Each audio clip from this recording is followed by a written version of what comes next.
Hello there, Bick Benedict here. We're playing Ninja Gaiden 3 Razor's Edge on the PC, and this is my Ultimate Ninja Difficulty Gaiden walkthrough.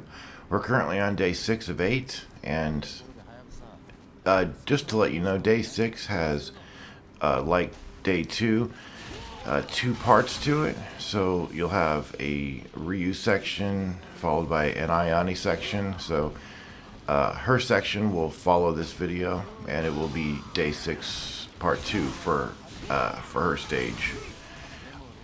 Just a quick note here as we come across some pirates. I did have to go into the advanced I don't know what it's called on the PC, but it's something like advanced screen settings, and I had to darken the screen by lowering the brightness because it's so bright and white on this part that it's difficult to see. And even the adjustments that I made, it's still a little difficult to see, but that's how this area is designed to look and feel. You know, you're supposedly caught in a snowstorm out here as you take on a pack of mostly these fodder terrorists mixed in with a few of the heavier enemies.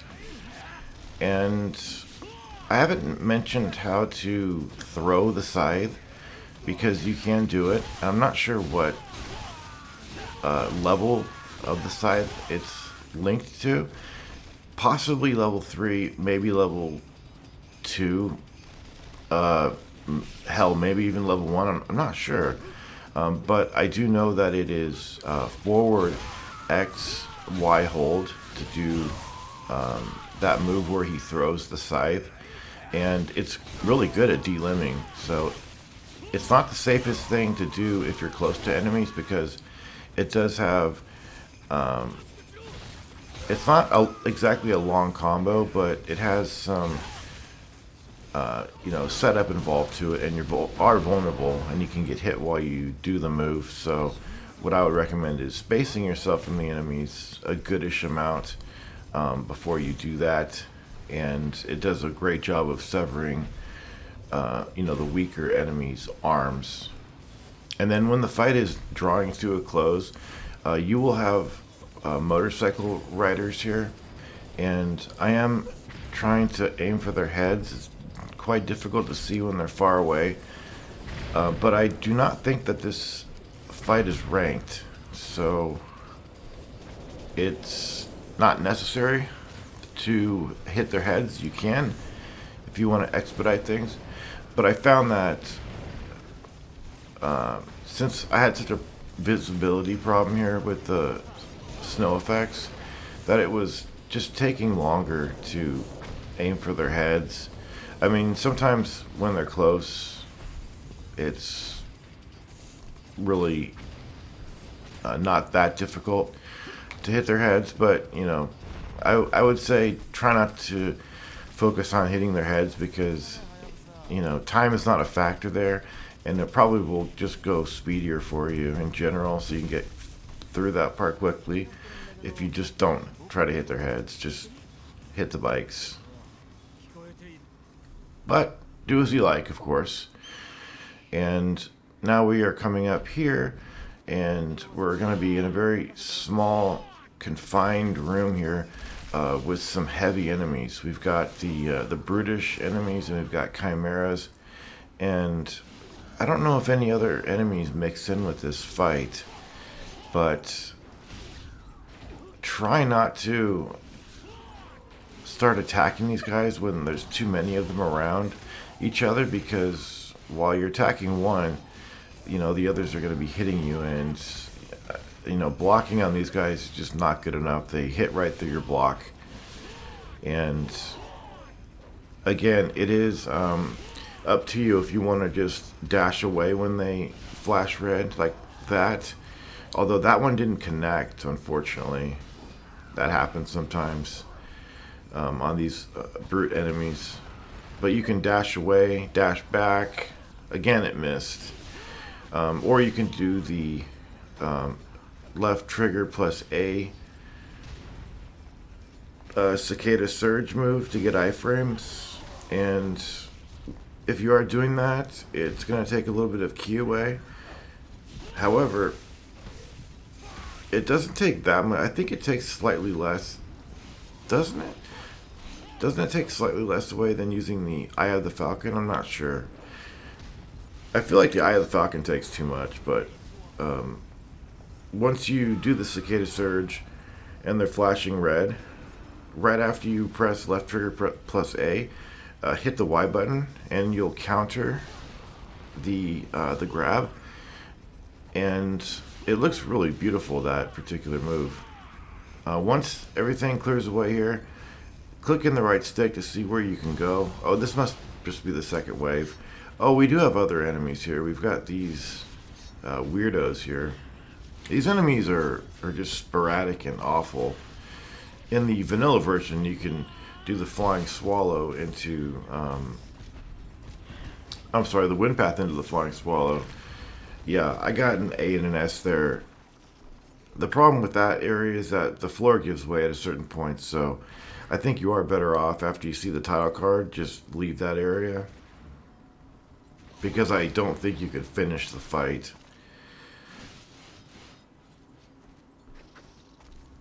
But that's, oh, on the vanilla version you would just, oh, also I need to mention this over here.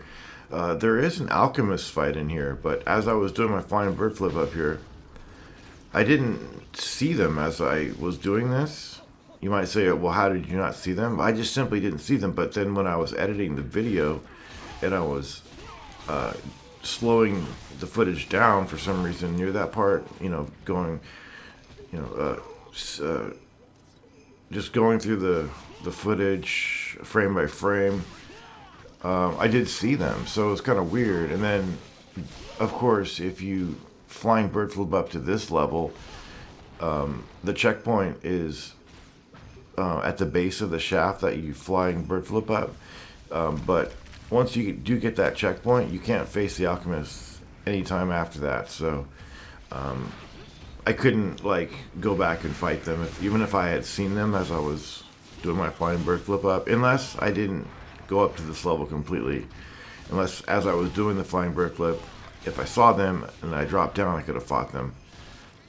But there's going to be a couple instances, fights with these pink fiends or purple fiends, however you want to say it. And they're just very lucrative for getting ki and steel on bones and a ton of karma off these guys. They're great for it. I don't think you can leave that fight until everybody's finished there, because if you try to leave, I think somebody tries to hit you with something or spit at you or something that knocks you down. I'm not sure, but you can try it if you like. But I just remember on other runs that happening, but maybe I'm misremembering. We've got a hard fight over here coming up, and it's hard because it's ninjas. So I start out with a level 3 charge. If you didn't know, if you've got a level 3 weapon, you can do a level 3 charge. It's the first time in Ninja Gaiden where you can do a charge that has 3 levels to it, so to speak. On every other Ninja Gaiden, you just had the 2 levels. You had what's colloquially referred to as an ET or a UT. The ET being the first level charge, meaning you hold the button down a certain time and then you charge. And then if you hold it down longer, you do a UT. But in this game, they implemented a 3rd tier charge. But getting that 3rd level charge off is difficult. And, without Essence, I think they should have brought Essence back.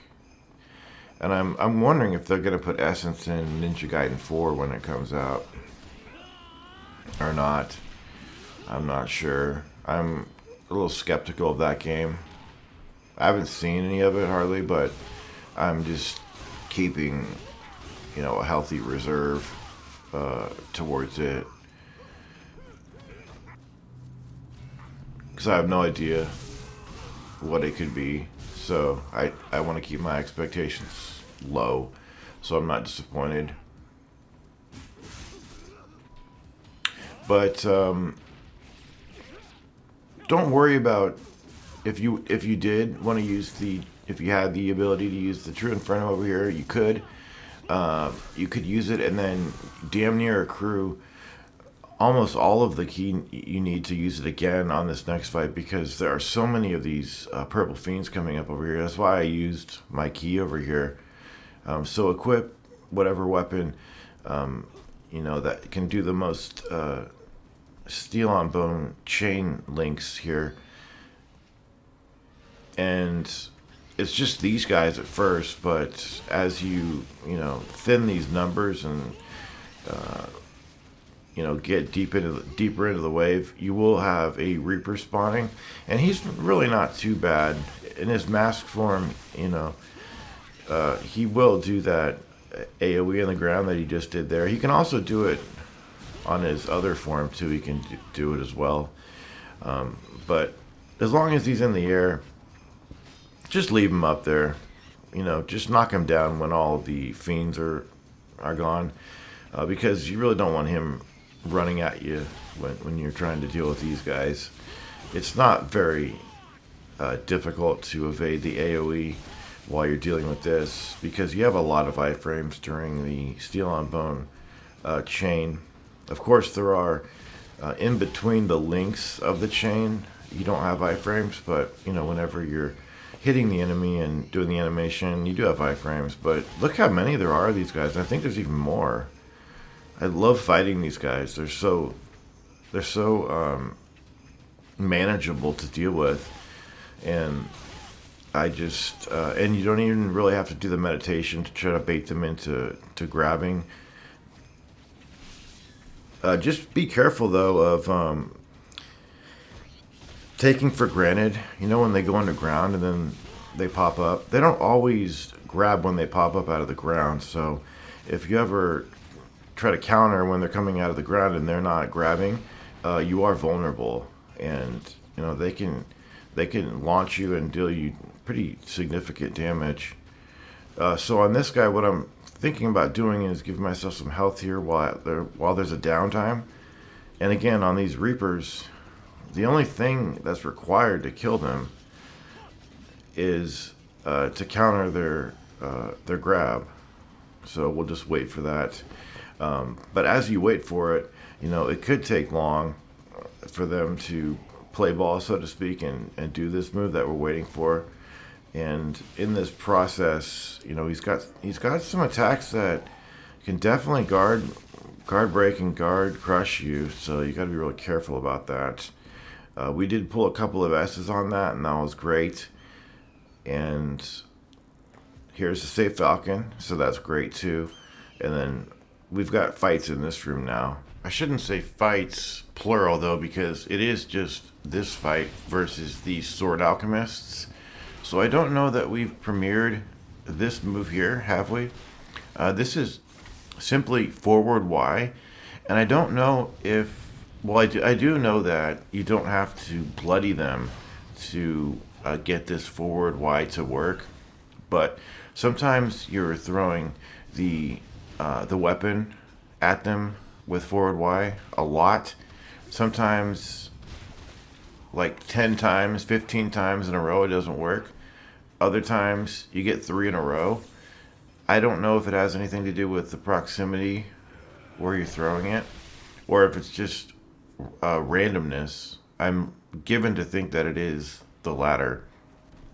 But you get a checkpoint over here, and you're going to have enemies. These ones over here. These ones are very difficult to counterattack because they're completely unpredictable, and a version of them accompanies the final boss, and they can be a Xenodrop, but like anything else, it's again random. But there's just these two down here, and then there's more as you go up the stairs, and then after you crest the stairs and turn right, there's gonna be more coming at you. So even using the meditation, they don't always take the bait. And I know other enemies don't always take the bait, but with these guys, it seems like they just don't really take the bait at all. You know, it's one thing to do it on other enemies where you know that it's going to work. You know, it might not always work, but it's consistent enough for it to be a reliable strategy. But on these guys, it's anybody's guess if they're going to take the bait. And most of the time, like in my experience, 9 out of 10 times, they just don't take the bait. So, and of course, the bait is the meditation move itself. So we should have a SCARAB around the corner to the left. There's that, and then as you approach this, you get another checkpoint. So this is all very nicely checkpointed. You're gonna have more of these shits. I hate this enemy. I really do. Not the Van Gelfs, even though I don't like the Van Gelfs. But these, I don't know what to call them. Fiends, critters, imps. They do kind of look like impish creatures. But what I do is I just spam UTs on well, everybody here, everybody. But I would recommend that after you clear this fight, make sure you have full use of the True Inferno. And if you don't have the True Inferno, please, don't later in comments complain, because I have given you, instructions way early in the guide that you'll want to pick that up. So the reason being is that, and it's not crucial, so don't worry if you don't have it either, that you're gonna fall behind or have to do something that I'm showing on the screen that you can't emulate. Well, you can't emulate it in the fact that you can't use the True Inferno, but I'm just gonna use that Nimpo on the alchemists to speed this process up downstairs. So we do have the one Reaper here, and we'll be facing 3 more downstairs, but don't worry about your health, because if you've got full True Inferno, that's great, because we're going to be using it right away on the alchemists, and that's going to kill all but one of the alchemists and refill, I think, all of your health. Did you see what happened there? That happens a lot. The OT whiffs a lot. So when you counterattack and you get a successful execution, like you cut off the limb and going for your OT, don't just press the Y button off of the counter. Dash into him and press the Y. It works better. The problem here is that there are 4 alchemists at first, but you get to kill one for free at first unless you jump into the arena differently, and you can if you don't want to do the quick time event. But if you kill the first one for free, you'll have the 3 alchemists that remain, and then the True Inferno will kill the 3, and then it's just a matter of killing this last one, because he only spawns after the other 3 are gone. And then I would use the Lunar or some other weapon that you're comfortable using UTs on for the imps. Yes, spam UTs on the imps at first, but once the pink fiends come in, you'll want to switch to the scythe and do steel on bone chains, and hopefully that will include some of these imps, because these guys are the big problem. So I don't know how many you have to kill, like 2 or 3 of the imps, and then these pink fiends will come in, and then you're used to these ones. They do a melee red slash sometimes, and then they go underground and come up, and sometimes we'll do the red counter. So very predictable. Not 100% predictable, because nothing is, but and then of course, if you're in a situation like this where they're just not flashing and you're worried about the Bloody Rage expiring, don't worry about it too much. it does last a long time, and if it happens to fade, it's fine. I was really surprised over here that you get a checkpoint after this.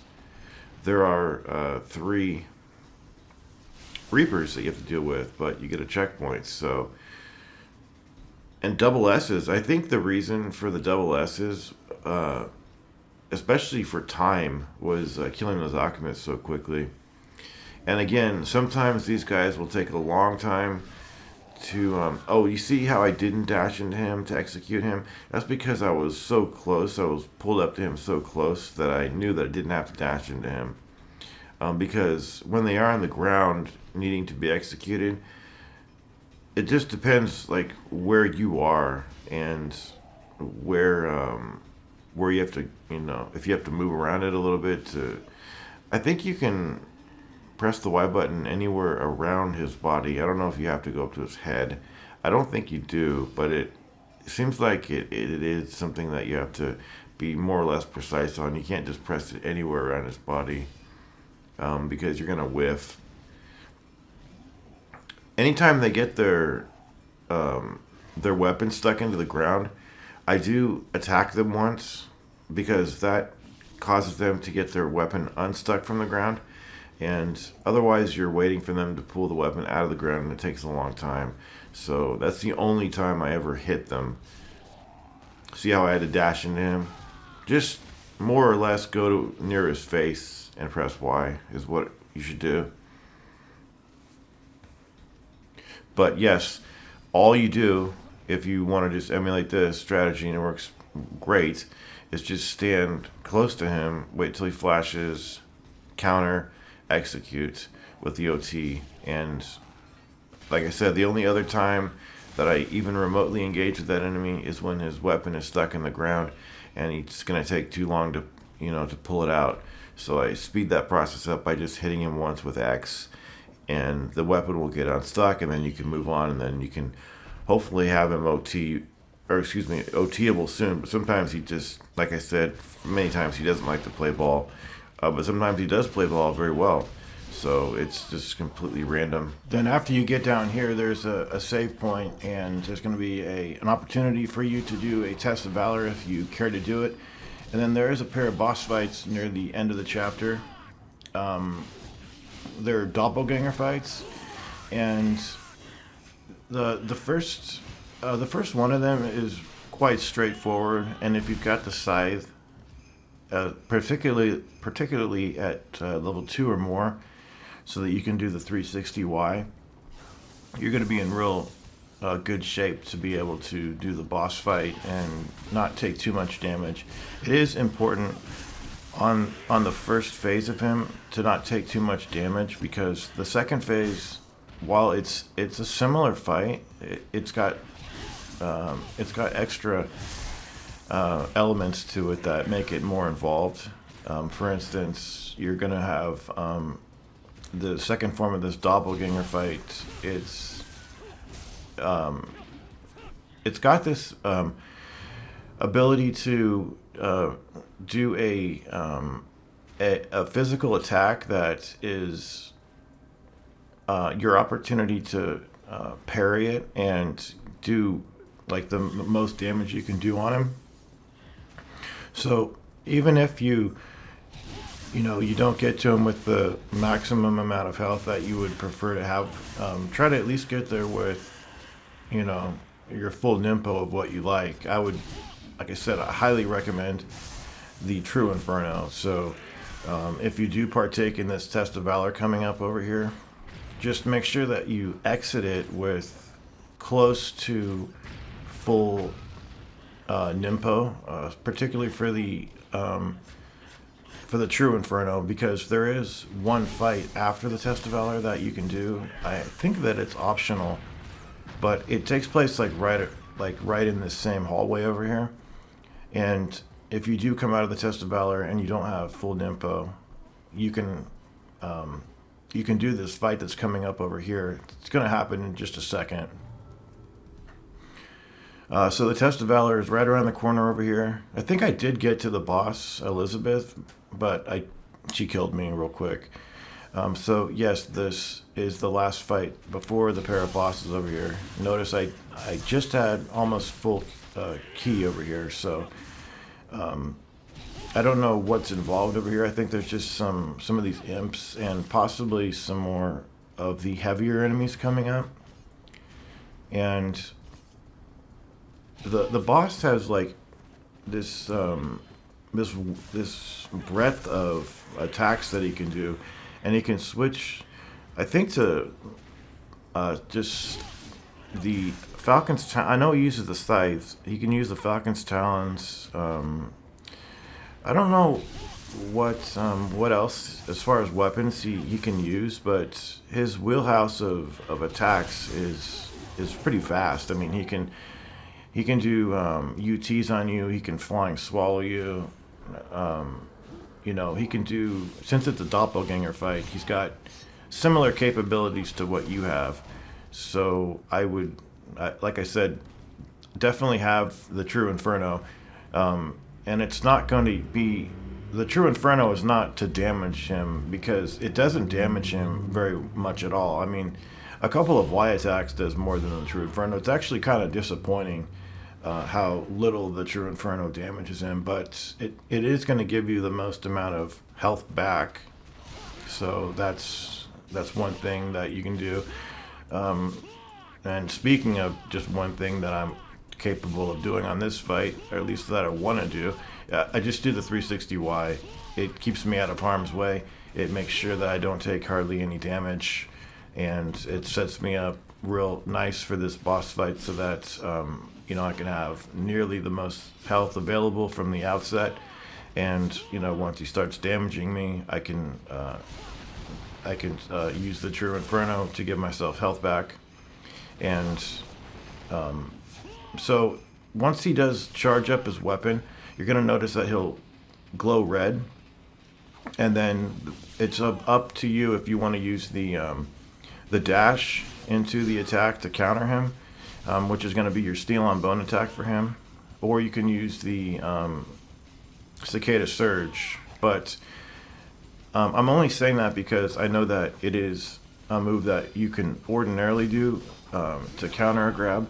But since it's a physical attack, and I've not had much occasion to use that, try it if you like. If it's not helping you though, that Cicada Surge, because I don't think I've actually ever used it on him, so I don't know what where it puts you. But see how little damage that move does on him.